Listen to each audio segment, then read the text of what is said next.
Muy buenas tardes, estimados radioescuchas. Un gusto estar con ustedes una vez más en este su programa Futuro en Acción. Hoy tenemos el gusto de tener con nosotros al ex ministro de Finanzas, Mauricio Pozo, experto en temas económicos y financieros, con quien conversaremos durante esta hora con respecto a su visión de lo que pasa en el Ecuador y en la región. Mauricio, bienvenido, gracias por estar con nosotros. Contigo hemos conversado en el pasado varias veces con respecto al crecimiento anormal que tuvo en los últimos años, me refiero sobre todo a raíz de la presidencia del presidente Correa, el gasto público. Hace algún par de semanas, el Universo hizo un muy buen artículo haciéndonos un recordatorio, porque es bueno a veces recordarnos las cosas, de cómo agarró el presidente Correa el gasto público en cerca de 3.000 y pico de millones y lo dejó 15 años después en 10 años después, y luego pues lo asumió el presidente Moreno en más de 9.000. Luego de eso, el presidente Moreno hizo un esfuerzo importante y entiendo que lo bajó a 8.000 y pico, y luego después de él volvió a subir y entiendo que el año pasado cerró otra vez en 9.000 y pico de millones. Ahí vienen varias preguntas. Primero, ¿cómo el Ecuador pudo vivir en la época que tú fuiste ministro con un gasto público, y me refiero a la primera vez, con Lucio Gutiérrez? ¿Cómo pudimos vivir como país? ¿Cómo pudimos funcionar como país con la tercera parte de los gastos? Y yo no recuerdo que en esa época hayan habido menos problemas, perdón, o sea, más problemas que ahora con respecto a educación, salud, carreteras, seguridad, etcétera. Es más, en el tema de seguridad, por la coyuntura de esa época, las cosas eran muchísimo mejor. Entonces, ¿cuál es tu visión de eso? Porque si tuviéramos 3 veces más gastos, los ciudadanos diríamos, bueno, feliz de la vida que gasten más a favor mío, pero yo no siento 3 veces más salud, 3 veces más educación, 3 veces mejores carreteras. ¿Cuál es tu visión de esto, Mauricio? Gracias, Giovanni, por la entrevista. Recordemos primero que en enero del 2000 entramos a la dolarización. El gobierno de Lucio Gutiérrez se inició en enero del 2003, es decir, poco tiempo relativamente después de haber iniciado en el régimen. Y cuando se inició esa gestión, recuerdo yo, eh, no había recursos. Tanto no había que el saldo de la cuenta del Tesoro, que es la chequera, pongámoslo así, el presupuesto, era de $7 millones. $7 millones, como entenderán, ni antes, peor ahora, alcanza para mucho. No se podía atender absolutamente nada. Había un crecimiento del gasto en sueldos el año previo, el año 2002, del 44%. Eso la gente a ratos no, yo obviamente que me tocó manejar esa situación, me tocó enfrentar, porque cuando vino la dolarización en dólares, los salarios se redujeron obviamente en el equivalente y entró un proceso de ajuste, pero no un ajuste en la magnitud que sea insostenible. Y lamentablemente el 2002 los salarios subieron el 44% como anoto. Y yo entro en funciones en enero del 2003 y nos tocó el 18 de enero anunciar un programa económico. Ya veníamos trabajando con los multilaterales más o menos un mes antes. ¿Para qué? Primero para buscar financiamiento por este problema de liquidez que se expresó en la cifra que acabo de señalar, pero también a anotar una serie de acciones que nos podían permitir salir del hueco que estábamos, porque no solamente era que no había plata, era un problema que teníamos atrasos, y atrasos con 4 sectores, me acuerdo: Fuerzas Armadas, Policía Nacional, Educación y Salud, y 7 millones en la cuenta. Entonces era realmente un problema. Dicho esto, se anunció el programa y una de las acciones fue congelamiento salarial por los próximos 3 años. Es decir, eso en primer lugar se lo hizo. Segundo, entramos en un esquema de austeridad total, con un precio del petróleo que reflejaba esa austeridad, $18 el barril. Eso fue establecido el 2003 y el 2004. El promedio de mercado del 2003 del petróleo fue aproximadamente $26. y el 2004 subió como a 32, 33 dólares. Pero el precio del barril en el presupuesto seguía a 18. Y no nos gastábamos ni un dólar más porque primero la ley de transparencia fiscal que se llamaba no lo permitía, y segundo porque dentro del programa económico estaba el objetivo de ir redimensionando el gasto para que sea sostenible en el tiempo, pero al mismo tiempo ir generando una suerte de ahorro fiscal que se facilitó con la ley de transparencia, como se le conoce más comúnmente como la ley del FEIREP, que fue el ahorro. Entonces, un poco lo que te quiero decir con estas explicaciones es que se trató de hacer un programa integral. Y yo creo que sí se lo logró. Integral en el sentido de que aborde muchos ámbitos. El tema del financiamiento, el tema del gasto, el tema del ahorro, el tema del norte a donde estábamos apuntando.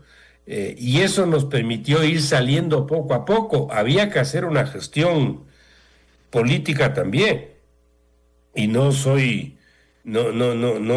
creo que sea imprudente decirlo, pero me tocó levantar el teléfono y llamarles a algunos alcaldes, por ejemplo. Me acuerdo que estaba de alcalde de Guayaquil, Jaime Nebot. Yo le tuve que llamar, yo no tenía mayor contacto con él, no lo conocía personalmente. A partir de ese momento hice una relación cordial hasta este momento, a pesar de que no compartimos algunas cosas, pero ha habido un mutuo respeto, pongámoslo así, de parte y parte, y le dije que no le podía pasar las transferencias al municipio, porque no tengo la plata y que por favor me aguante y yo me iré poniendo poco a poco de acuerdo para poder usar esa plata en parte de los atrasos que tenía. Y ahí hicimos maromas, no solo con él, sino también con otros, y creyeron en la palabra que se les dio, me ayudaron, y ese proceso nos permitió ir saliendo poco a poco. Y el año 2004 tuvimos un buen año, porque fue el año que más creció la economía, sobre el 8%. Claro, el petróleo también nos ayudó porque había subido, y sobre todo el proyecto del OCP, que nos ayudó porque empezó a subir la producción de petróleo. Entonces, esa es un poquito la historia en esa época, pero tal vez el mensaje que vale la pena anotar es que el gasto público, cuando se acabó el año 2006, representaba el gasto público agregado, representaba en promedio entre el 2000 y el 2006 realmente el 21%. Y el 2007 que ingresa el expresidente Correa ya subió al 26 o 27%. Y ahí no paró de subir hasta el 14, que es donde pegó techo, pongámoslo así, con una participación en el PIB del 44%, es decir, más que se duplicó el gasto. Y digo con relación al PIB porque no es lo mismo hablar 2,000 millones con un presupuesto de 13,000 que 2,000 millones con un presupuesto de 30,000. Entonces, respecto al PIB se hacen comparables las cifras.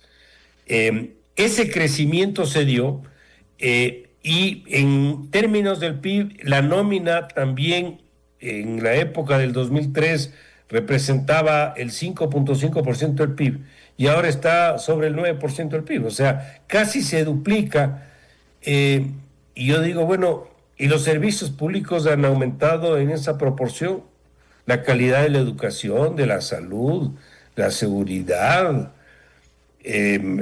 una justicia independiente que actúe de manera oportuna, es decir, lamentablemente no se ha visto. Entonces, dicho esto, yo creería que ese esfuerzo que se hizo durante 3 gobiernos, porque estuvieron 3 gobiernos en esos primeros años de la década de los 2000 en funciones, se perdió y vino el desperdicio. Y claro, me dicen, ¿y cómo pudieron gastar tanto durante ese periodo? Bueno, son 3 factores. 1, 20 reformas tributarias. Eso es lo que ocurrió. 2, la deuda se cuadruplicó, ni siquiera se triplicó, se cuadruplicó la deuda pública. Y 3, un precio de petróleo altísimo, que estuvo en algunos años, como sabemos, sobre los $100. Esos factores fueron los que permitieron, pongamos de comillas, que el gasto público crezca. Y el problema de eso es que es una mochila que se llama en términos fiscales que te pones en la espalda y que no te la puedas quitar muy fácil. Y Así es. increíble, pero en el 17 se acabó ese gobierno, estamos en el 25 y seguimos sufriendo los embates de eso, porque retirar el gasto tampoco es fácil. No es No es que, fácil. no es que tú puedes mañana sacar a la calle 200,000 empleados públicos y no pasó nada. Eso tiene un problema de aplicación terrible. El crecimiento de las empresas públicas, los costos que significa la liquidación de gente, por ejemplo, y otras decisiones que son difíciles, como es haberse acostumbrado a vivir con subsidios. Retirar los subsidios tampoco es fácil. Entonces, este es un tema que tendrá que irse regularizando, creo yo, poco a poco, pero lo que no podemos hacer, creo, es cruzarnos de brazos y dejar las cosas como están. Claro. Porque si dejamos así, los problemas sin duda van a ser peores. Pero ahí te digo varias cosas. Primero, me has recordado el tema del FEIREP, porque también, como decía al comienzo, es bueno que recordemos las cosas, porque la gente se olvida, sobre todo los jóvenes, tal vez no vivieron esa época, que dentro de toda esa buena gestión que se hizo en esa época, ustedes pudieron limpiar los problemas y encima dejar un fondo de ahorro, que luego fue criticado, satanizado, que era absurdo tener en un país pobre con tantas necesidades un fondo de ahorro. Pero los fondos de ahorro se crean en los países justamente para luchar cuando hay contingencias especiales, cuando hay un terremoto, cuando hay un evento grave como lo que fue el COVID. Y nosotros nos agarró el terremoto de Manabí Esmeraldas sin ese fondo, sin ese fondito, como le decían. Nos agarró la problemática del COVID sin ese fondito, qué buena ayuda hubiera sido. Entonces no es como lo quieren pintar, de que uno angurriento en contra de los pobres quiere hacer un fondo de ahorro. Eso es un tema netamente de responsabilidad en la gestión, ¿o me equivoco, Mauricio? No, es que no, uno no puede trabajar las finanzas públicas todo el tiempo al filo de la navaja.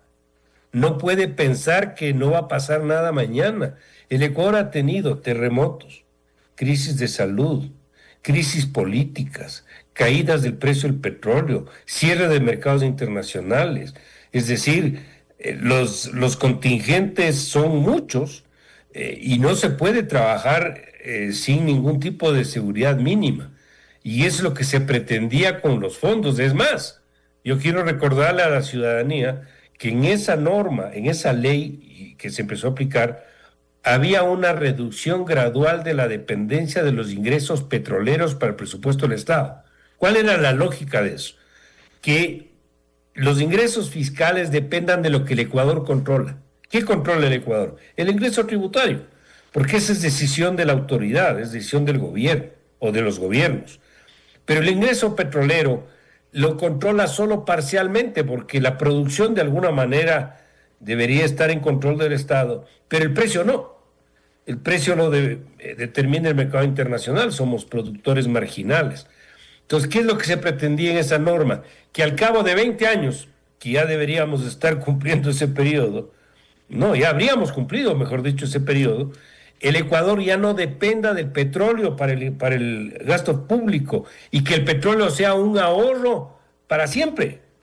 Lo que tiene Noruega, lo que tienen algunos países del norte de Europa, para protegernos de lo que ya nos ha pasado. Pero eso como sabemos, se desmanteló totalmente y ahora no solo que no tenemos ahorros, sino tenemos que estar pidiendo plata a todo el mundo para tratar de subsistir por todo lo que ha ocurrido y a otras acciones que todavía no se han hecho, que obviamente nos complica el escenario. Tú mencionas el tema del petróleo. El petróleo, desde que existe como un rubro importante en la economía desde los 70s, ha sido, como digo, un componente muy importante del fuente de financiamiento para el Estado. Hay también vinculado a eso la parte negativa, que es la importación de derivados, pero digamos en el neto es un gran aportante al presupuesto nacional. Sin embargo, en los últimos años inclusive han habido problemas de producción, no solamente la volatilidad de precios que tú mencionas, sino que da la impresión por la información que se ve en prensa que hay problemas por falta de recursos, no se han dado los mantenimientos adecuados, no hay la inversión que se debe mantener continuamente en ese mundo petrolero. ¿cuál es cuál es la proyección de esto? Porque ¿se está corrigiendo, se está invirtiendo más, se va a recuperar o vamos a seguir en una tendencia a la baja en cuanto a la producción de barriles? Fíjate, hasta el año 2002 el Ecuador tenía un oleoducto, el SOTE, el sistema de oleoducto transecuatoriano, es el único oleoducto. Y necesitábamos un segundo oleoducto. Estuvimos en el Ecuador, para variar, una década hablando de quién hacía el oleoducto, que si vale, que si no vale, que no sé qué, que no sé cuánto. Finalmente el expresidente Noboa, Gustavo Noboa, tomó yo creo, la importante decisión de concesionar la construcción. Y es lo que se hizo con 4 firmas del exterior y se construyó un segundo oleoducto que fue el OCP. ¿Qué nos permitió eso? Duplicar la producción de petróleo. El Ecuador producía alrededor de 250,000 barriles diarios. Llegamos a producir 500,000. Y en algún momento llegamos, hace no mucho tiempo atrás, hace unos pocos años, a producir 540,000 barriles. Este rato estamos en 470. Sube un poquito, baja un poquito, pero ahí estamos. Ha caído inclusive como menciono, y eso se ha dado obviamente por infinidad de razones, pero hay un tema para responder tu pregunta, creo yo, que hay que tomar en cuenta. Si nosotros no hacemos una reforma de fondo y de forma a la empresa Petroecuador, esto no tiene salida. Y me refiero a todo, me refiero desde la estructura de propiedad, porque este dato Petroecuador es del Estado. Yo hablaría de una apertura de capital para que ingresen inversionistas privados, nacionales y extranjeros, y que el Estado mantenga una participación, podría ser ligeramente mayoritaria o podría ser del 50%, pero es un tema que habrá que verlo de la mejor manera, pero que permita un manejo absolutamente técnico y que pueda desterrar la corrupción que lamentablemente sigue estando presente. Una institución donde cada 6 meses cambias el gerente, eso no va a funcionar nunca. Y eso nos ha llevado a la situación en que estamos. Entonces, si no hacemos un cambio realmente radical al tema de Petroecuador, yo le veo muy difícil seguir avanzando, porque Petroecuador, recordemos, en este momento concentra cerca del 90% de la producción.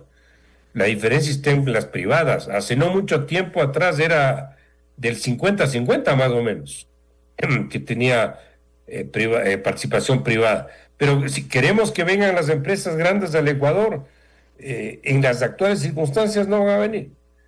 Aquí tuvimos empresas grandes, sí, en el pasado. Aquí estuvo presente Shell, Texaco. Después estuvieron las medianas. Occidental, que era una de tamaño mediano.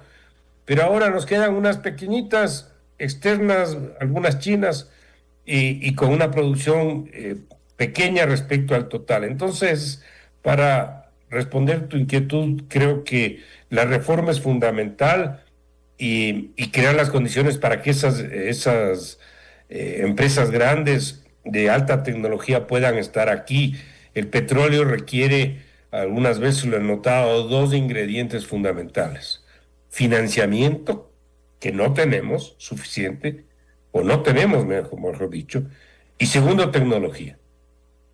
Y eso viene de afuera, nos guste o no nos guste. La inversión extranjera en esta actividad a mí me parece absolutamente fundamental. Mauricio, antes de ir al corte y saliéndonos de Petroecuador y hablando en general de como país, ¿cuánto se estima que sería hasta fin de año el déficit total fiscal y cómo se lo va a cubrir? ¿Con qué tipo de financiamiento? Tenemos, de acuerdo a la información anunciada por el propio gobierno, una meta de $3.500 millones de déficit fiscal. Las cifras de los primeros meses de este año apuntaban a un déficit mayor, superior a los 5.000 millones, que sería regresar al déficit del 2023, antes del programa que se aplicó y que tuvo buenos resultados del 24.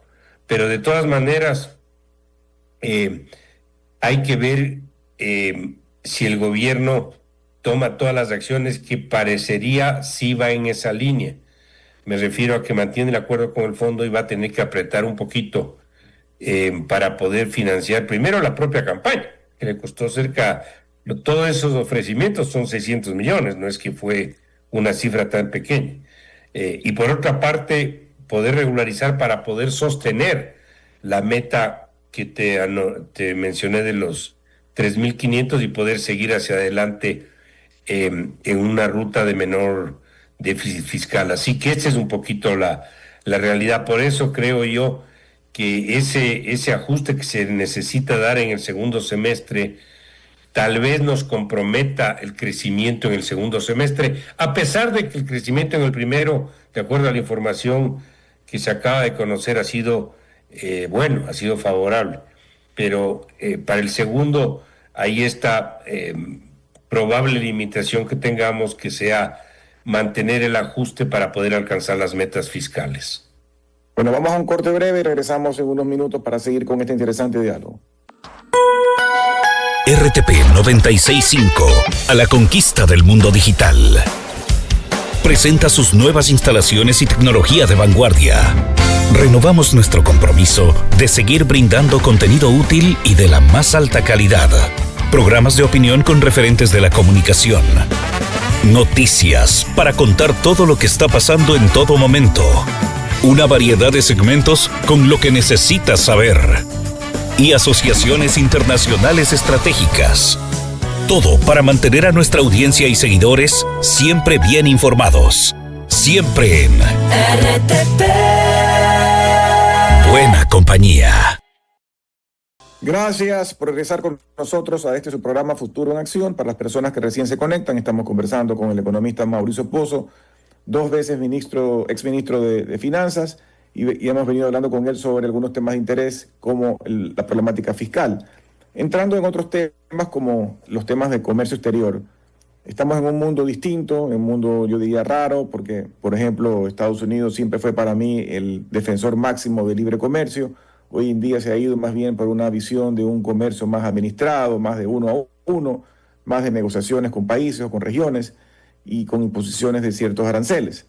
En ese escenario, ¿cuál tú crees que ha sido o va a ser el impacto con el Ecuador? Y si de ahí se desprende más bien una estrategia contraria en el sentido de prender los motores y estimular más el hecho de que se firmen acuerdos comerciales. El presidente Noboa ha estado en algunos países importantes del sur de Sudamérica, como Brasil y Argentina, que tienen mercados grandes, y entiendo que en los próximos días va a volar a Japón, un país de alto poder adquisitivo, que ya fue en el pasado comprador, por ejemplo, de banano. ¿Cuál es tu visión alrededor de esto, Mauricio? Bueno, cuando uno analiza un poco la economía ecuatoriana, yo diría tiene 2 características importantes. Una, que es un país pequeño en el contexto internacional. La representación de la economía ecuatoriana en América Latina es de aproximadamente el 1.7%. 80% del PIB de la región es Brasil, México y Argentina en ese orden. El Ecuador de ese porcentaje, de ese valor, como digo, es del 1.7%. Y toda América Latina es más o menos del 6% del PIB mundial. Un poco lo que te quiero decir es que si le pones el 1.6 del 6, estamos hablando del 1 por 1000, para poner una cifra redonda. Es decir, somos muy pequeños, pero al mismo tiempo es una economía muy abierta. El peso del comercio exterior, las exportaciones y las importaciones, frente al PIB es de los más altos de la región. Entonces, el rato que uno combina las 2 cosas, y dices, una economía pequeña y muy abierta, es ilógico, es un error de política económica no buscar insertarse más en los mercados internacionales. Tiene que aprovecharse de esa realidad antes que hablar de que es una amenaza. Y sobre esa base hay que trabajar. Por eso yo creo que todo lo que se haga en esa dirección va a ser favorable. Los acuerdos de comercio le han ayudado al Ecuador, y que el país pueda suscribir nuevos convenios le van a seguir ayudando al Ecuador. El resultado de lo que hemos tenido, por ejemplo, con Europa es absolutamente favorable. Esto se firmó hace no muchos años atrás, estamos hablando de unos 7 años, más o menos, y el resultado ha sido positivo sin duda alguna. Más productos de venta, más cantidad vendida, más financiamiento, más apoyo a la propia dolarización, porque son exportaciones, y eso sin duda ha significado algo bueno para el país. Así que creo que es importante que sigamos en esa ruta, que Japón, que Costa Rica, no importa, hasta no importaría el tamaño del mercado, sino que continuemos en esa dirección. Si ya tenemos, por ejemplo, con la China un acuerdo, ya con más compradores, un país con más compradores va a ser imposible. Más bien hay que ver si la producción nos va a permitir atender lo que se puede dar de demanda proveniente de ese mercado. Así que en ese sentido creo que se hace bien continuar en esa ruta. Aquí obviamente no solamente hay que pensar en la parte comercial, sino complementar con el tema del financiamiento, que el Ecuador encuentre también fuentes de financiamiento.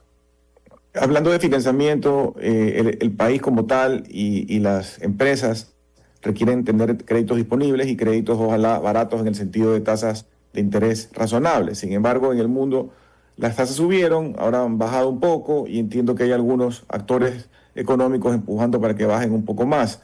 ¿Qué podemos esperar en los próximos meses o hasta el próximo año en el tema de las tasas de interés? Una pregunta que no es de fácil respuesta.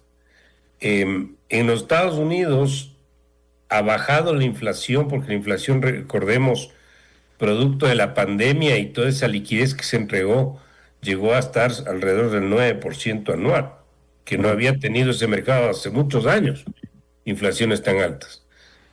Ha bajado, pero todavía no alcanza la meta del FED.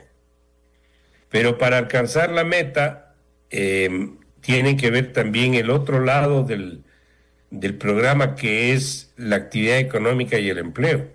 Y ahí hay un conflicto, como sabemos, entre lo que quiere el presidente Trump y lo que quiere el presidente del FED, el señor Powell. ¿Qué es lo que vemos ahí? Que mientras la inflación no caiga a la meta que están buscando, que es del 2% anual, difícilmente van a bajar las tasas de interés más.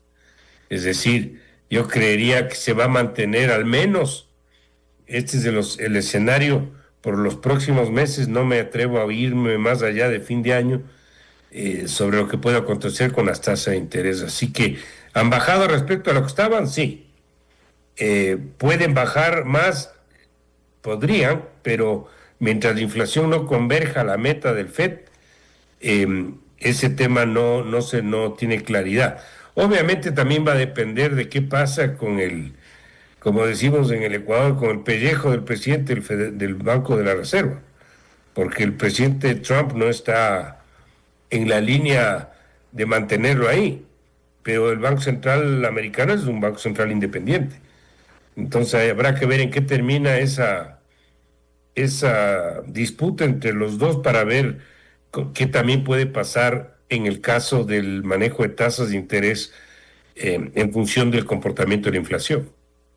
La otra variable importante es el empleo, y el Ecuador ha tenido un mal desempeño. El porcentaje de personas trabajando con empleo pleno o con empleo formal cada vez es menor. Por debajo del 50% de la población económicamente activa tienen un empleo adecuado, y sobre eso algo se ha querido hacer generando propuestas, por ejemplo, de empleo joven, pero todavía tienen resultados pequeños.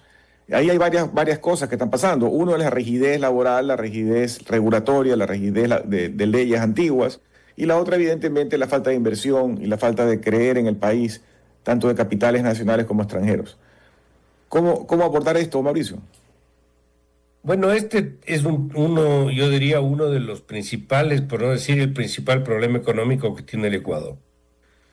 Y efectivamente esto proviene, creo yo, de dos grandes causales. Uno, que si no hay inversión y no hay crecimiento, no hay recuperación de empleo. Y eso hay que ser absolutamente claros. Y segundo, si no hay una estructura legal que facilite la contratación también se va a complicar esa recuperación. El sistema que tenemos, como sabemos, es un sistema que no funciona. Ahora se va a enviar en la próxima consulta esto del tema del trabajo por horas, pero solo para el sector turístico. Tal vez por razones políticas querrán iniciar con esto, a ver si pueden continuar después con el resto, pero no es una reforma con la profundidad que se requiere.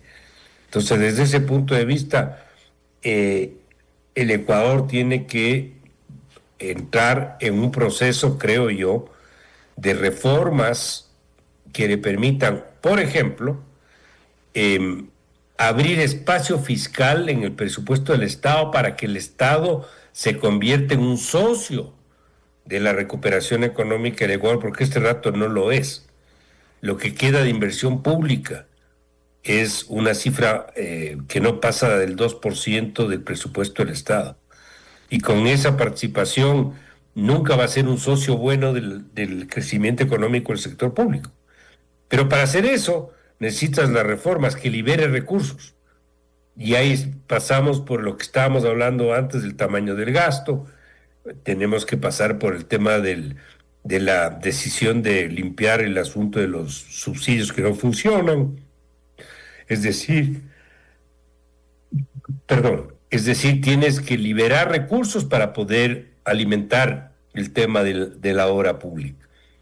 Y por otro lado, creo yo que hay que identificar proyectos emblemáticos que atraigan liquidez de manera rápida y que nos ayude a generar una recuperación en un menor tiempo para que el empleo también reaccione.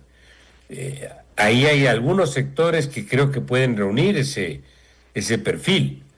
El sector petrolero que habíamos hablado es uno de ellos.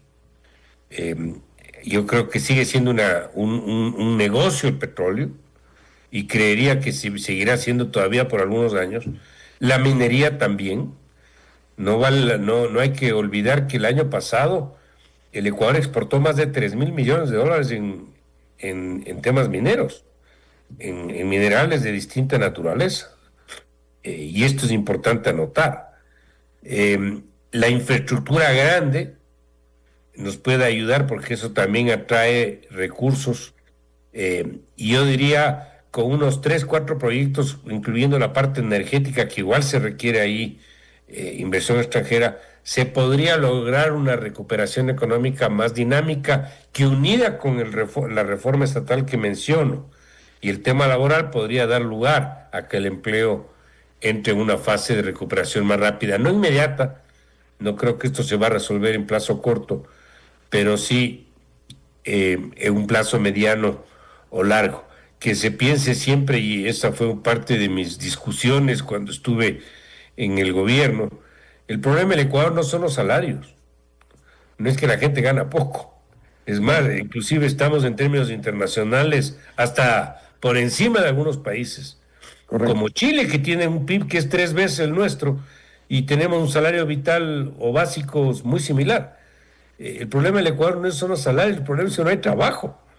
Exacto. Y cuando uno sube los salarios, lo único que está haciendo es pensando en los pocos que tienen la virtud de tener un trabajo o que tienen la suerte de tener un trabajo, y no en ese porcentaje, casi el 70% que está en actividades informales o que está desempleado. Entonces esto creo que debe llevarnos a razonar que hay que hacer todas estas acciones, entre otras, para poder pensar que el empleo se recupere en el Ecuador. Mauricio, nos quedan poco menos de 10 minutos y hay 2 grandes temas que yo diría son estos 2 grandes elefantes en la habitación, que si no son abordados, si no son tomados en cuenta, si no son solucionados, no vamos a poder salir de los grandes problemas nacionales en la parte financiera especialmente.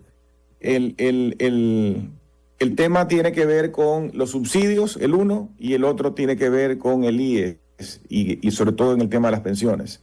Se han hecho múltiples análisis al respecto de estos desde 15 años atrás, pero en el caso de los combustibles sí se han ido eliminando algunos subsidios, pero todavía falta el grueso, que sobre todo está vinculado con el diésel. ¿Qué se puede hacer a corto plazo? También eso tiene un problema, ambos tienen un problema de toxicidad política y por eso los políticos de turno no quieren tocarlos, pero no creo que podamos seguir postergando esto y pateando la pelota eternamente. Se acaban de anunciar algunas acciones en materia de las gasolinas, con un margen de tolerancia de más 5 y menos 5. Yo creo que esto es positivo, pero tenemos que arribar a los niveles internacionales, todavía queda un espacio ahí menor, pero queda. Y sobre todo lo de fondo, que podamos tener precios que se muevan como en la mayoría de los países de acuerdo al mercado externo. O sea, si eso lo determina afuera, ¿cómo puede ser que yo subsidie adentro cuando flota afuera? O sea, esto no funciona así. Y tenemos que arribar a eso. Pero queda el grueso, que es el caso del diésel y el gas de consumo doméstico también. Ese le veo un poquito más complicado, pero el caso del diésel, sin que sea fácil, yo creo que pensando en la viabilidad fiscal hacia adelante, pensando más en eso que en poner impuestos a las utilidades retenidas de las empresas, creo que el Estado poder de alguna manera ayudarse en una cifra significativa para el financiamiento de lo que queda este año y obviamente los próximos. Ahí hay un espacio por donde transitar y mucho por hacer. Creo que lo más sano es lo que dice la práctica y la propia teoría. Los precios tienen que estar al valor real.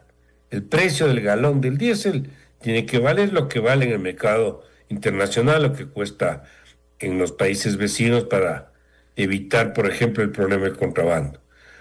Pero los subsidios que puedan compensar algún impacto en el transporte de personas o en el transporte de carga o en la pesca artesanal, a ellos un subsidio directo.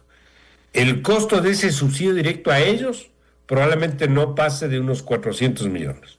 Correcto. Pero el subsidio abierto, como tenemos todos, si alguien tiene un Mercedes-Benz a diésel, le estás beneficiando al señor que puede pagar un valor de mercado, no tiene sentido. Pero todo ese subsidio abierto son 2,000 millones al año. No es que es una cifra marginal. Quítale los apoyos directos a los sectores que mencioné, te quedan unos 1.600 millones, que es bastante más que lo que te va a rendir decisiones, a mi criterio, no adecuadas, como meterle un impuesto a las utilidades no distribuidas de las empresas. Correcto. La otra pregunta que te hacía era la del IES. Sí, ahí con algo similar a lo que te comenté de Petroecuador, creo que requiere una reforma.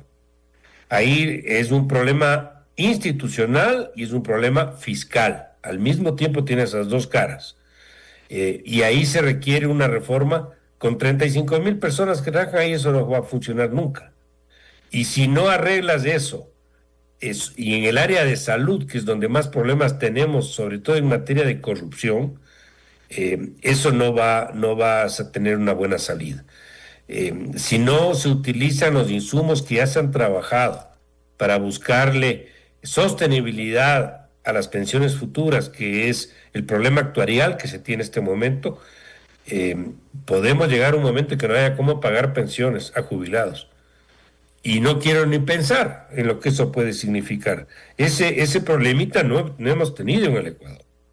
Y hay que tratar de evitar que eso venga. Pero más allá de eso, una reforma institucional en el área pensional, con el aporte que se dio con los trabajos que ya se han hecho, uno de los cuales con tecnología y con algunos técnicos del exterior, de los multilaterales, y dos, la reforma en el tema de salud. Ahí habrá que ver si algo se ha hablado, si la parte de salud pasa a la salud pública, pero si eso pasa, ¿qué pasa con la deuda del Estado con la seguridad social en materia de salud? Es decir, todavía hay que avanzar en eso, pero no podemos dejar las cosas como están, porque eso para mí es una bomba de tiempo. Un dato que tú nos has dado en el pasado y quisiera que lo repitas, porque volviendo al tema del déficit fiscal, es abrumador pensar que un país pobre se puede dar estos lujos. ¿Cuántos más o menos vehículos en servicio público hay en el Ecuador? No tengo la cifra a la fecha, ahí mentiría, pero hace no muchos años atrás era más o menos un valor de 60,000 de todo el sector público, porque ¿quién no tiene carros públicos? Tienen las prefecturas, los municipios, los ministerios, las entidades autónomas, las entidades de control, y en cada carro, chofer, mantenimiento, gasolina, repuestos, seguros. Oye, no parece pues un país en crisis con una parque automotor de esa magnitud. Parte del problema del tráfico en Quito, al menos, es ese. Aquí está el 80% de la burocracia. Y eso se ve, se siente. Yo creo que ahí hay mucho por hacer. Yo he puesto varias veces el mismo ejemplo. En Chile, en los ministerios, el único que tiene carro es el ministro. Y por razones de seguridad. Los subsecretarios, los viceministros, los directores, los jefes, van en su carro. Pero no puede ser que sigamos con estos dispendios que lo único que hacen es seguir ahondando el problema. Claro, nos quedan 3 minutos, Mauricio, pero ese es un tema de una reforma del chip mental del país y de la burocracia que es tremendo. Tú has estado adentro varias veces y conoces que no es una tarea fácil, pero hay que arrancarla. Hay que arrancarla, y no solamente estamos dando el ejemplo de los vehículos, pero no queda el tema ahí.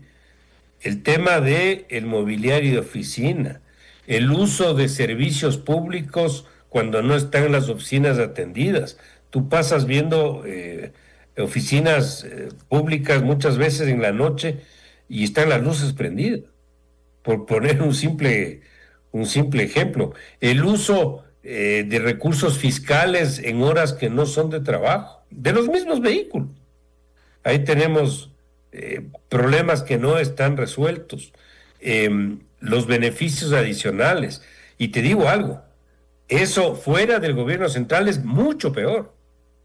En las empresas eléctricas, en las empresas petroleras, en algunas de control, los excesos están en todo lado. Entonces, si no hay una decisión ahí fuerte, va a ser muy complicado. A veces el gobierno central como que no tiene fuerza para meterse porque le dicen que son autónomas, pero yo creo que algún momento vamos a tener que tomar acciones un poquito más, yo diría, duras, pero necesarias en esos ámbitos.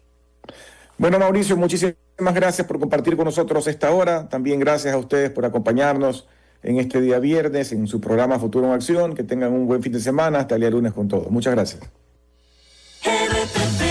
Hasta aquí, Futuro en Acción. Control Master Marisela Basantes. Transmisión digital Gerardo Díaz. Redes sociales Erika Eras. Edición Oscar Saavedra. Dirección Javier Gamboa. Todos los derechos reservados. RTP 2025.